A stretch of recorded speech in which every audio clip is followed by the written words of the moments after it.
met, of all places, in front of Gristede some freakishly cold winter's day.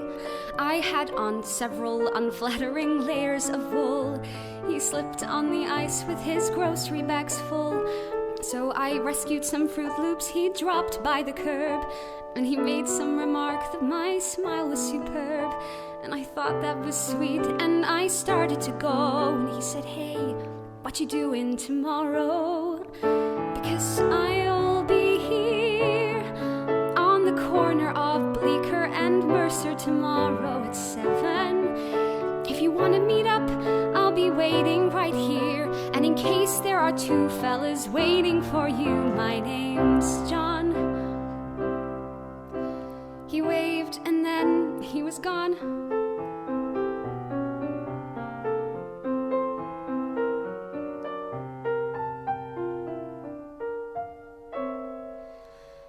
Needless to say, I went back there to meet him, mostly to see if he'd show.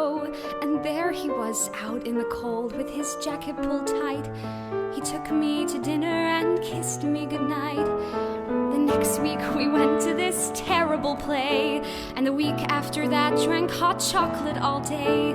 And suddenly 8 or 9 months had flown by when he said, "Hey, what you doing the rest of your life? Because I'll be here right beside you as long as you want me to be. There's no question. There is nothing I've wanted so much in my life. This might sound immature, but I'm totally sure you're the one." And we had just begun. We got hitched in September, our favorite month, with a rock band that played in this old synagogue. And we bought an apartment on West 17th Street, and we talked about children and getting a dog. Our first anniversary came in a flash, and we promised to take the day off. He had to step into his office that morning, and so I went walking downtown to this bakery I know. When I heard on the street what I thought was a joke, till I heard all the sirens and saw all the smoke.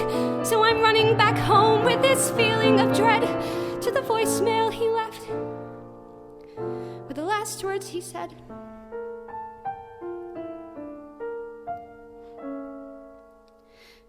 "I'm sorry. I don't mean to ruin your evening by bringing up all of this stuff. You're probably wondering why I even called you tonight. Well, today something happened that spooked me all right. I discovered his Fruit Loops still there on the shelf, and I cried, and I couldn't get hold of myself. When sure as I breathe, I heard John clear as day saying, 'Hey, you're allowed to move on. It's okay, because I'll be here.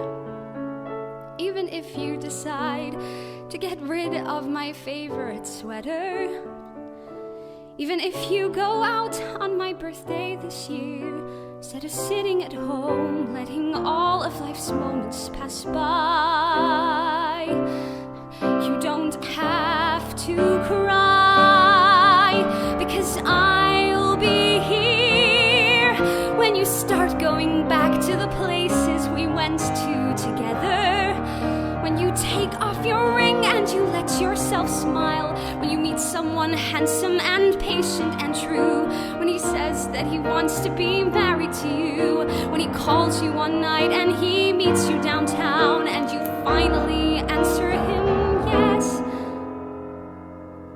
Yes, Jason, I will marry you. I will give you my heart. It has taken so long, but I'm ready to start. Right now, John's whispering congrats in my ear, 'cause I finally let myself tell you that I will be here.